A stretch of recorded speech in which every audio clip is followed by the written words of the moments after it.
Karl Marx. Wage labor and capital. What are wages? How are they determined? If several workmen were to be asked, how much wages do you get? One would reply, I get 2 shillings a day, and so on.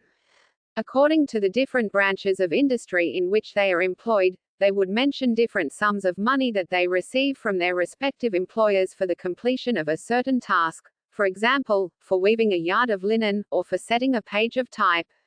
Despite the variety of their statements, they would all agree upon one point, that wages are the amount of money which the capitalist pays for a certain period of work or for a certain amount of work.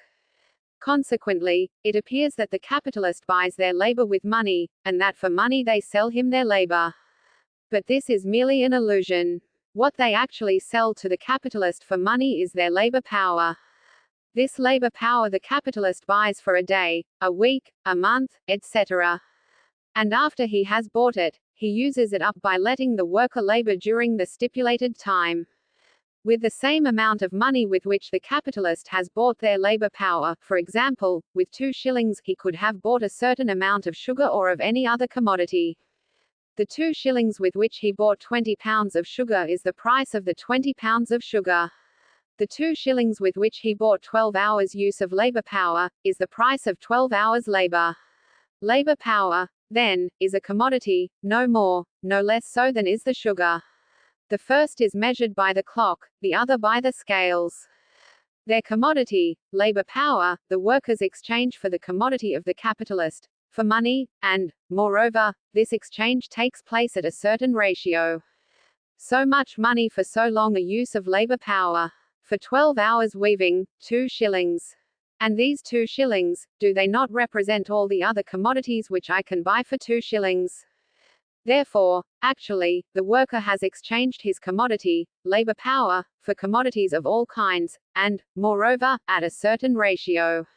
By giving him 2 shillings, the capitalist has given him so much meat, so much clothing, so much wood, light, etc., in exchange for his day's work. The 2 shillings therefore express the relation in which labor power is exchanged for other commodities, the exchange value of labor power. The exchange value of a commodity estimated in money is called its price. Wages therefore are only a special name for the price of labor power, and are usually called the price of labor. It is the special name for the price of this peculiar commodity, which has no other repository than human flesh and blood. Let us take any worker, for example, a weaver. The capitalist supplies him with the loom and yarn. The weaver applies himself to work, and the yarn is turned into cloth. The capitalist takes possession of the cloth and sells it for 20 shillings, for example. Now are the wages of the weaver a share of the cloth, of the 20 shillings, of the product of the work? By no means. Long before the cloth is sold, perhaps long before it is fully woven, the weaver has received his wages.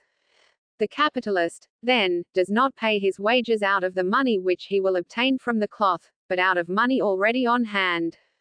Just as little as loom and yarn are the product of the weaver to whom they are supplied by the employer, just so little are the commodities which he receives in exchange for his commodity, labor power, his product. It is possible that the employer found no purchasers at all for the cloth. It is possible that he did not get even the amount of the wages by its sale. It is possible that he sells it very profitably in proportion to the weaver's wages.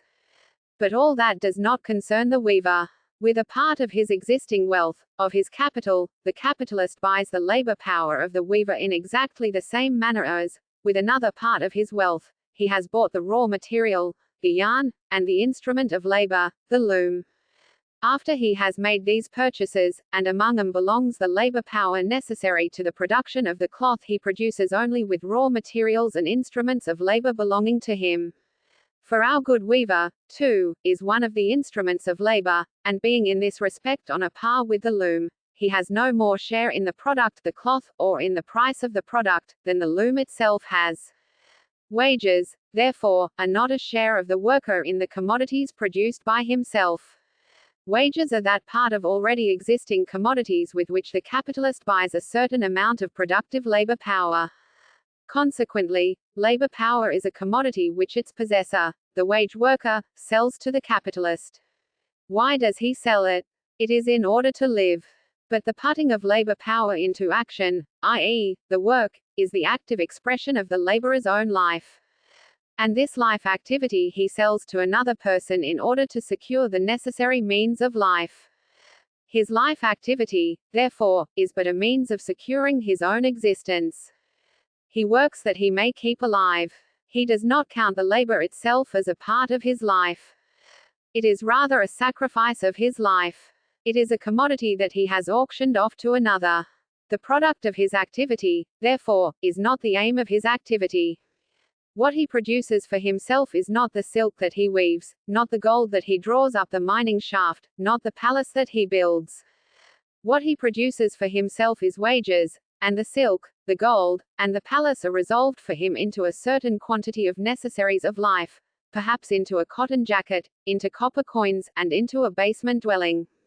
And the laborer who for 12 hours long weaves, spins, bores, turns, builds, shovels, breaks stone, carries hods, and so on, is this 12 hours weaving, spinning, boring, turning, building, shoveling, stone breaking, regarded by him as a manifestation of life, as life. Quite the contrary. Life for him begins where this activity ceases, at the table, at the tavern, in bed.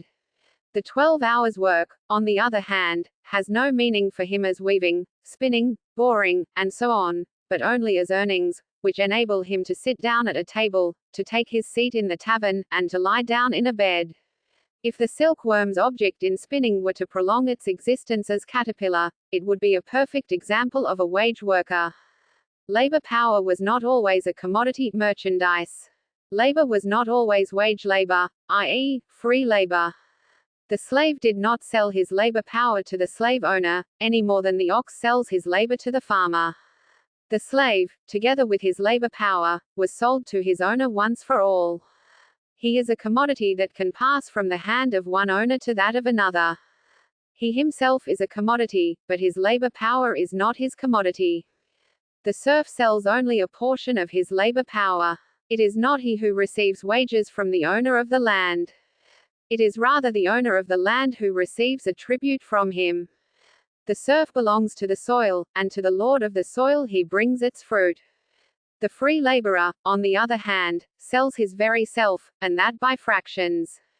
He auctions off 8, 10, 12, 15 hours of his life, one day like the next, to the highest bidder, to the owner of raw materials, tools, and the means of life, i.e., to the capitalist. The laborer belongs neither to an owner nor to the soil, but 8, 10, 12, 15 hours of his daily life belong to whomsoever buys them. The worker leaves the capitalist, to whom he has sold himself, as often as he chooses, and the capitalist discharges him as often as he sees fit, as soon as he no longer gets any use, or not the required use, out of him. But the worker, whose only source of income is the sale of his labor power, cannot leave the whole class of buyers, i.e., the capitalist class, unless he gives up his own existence.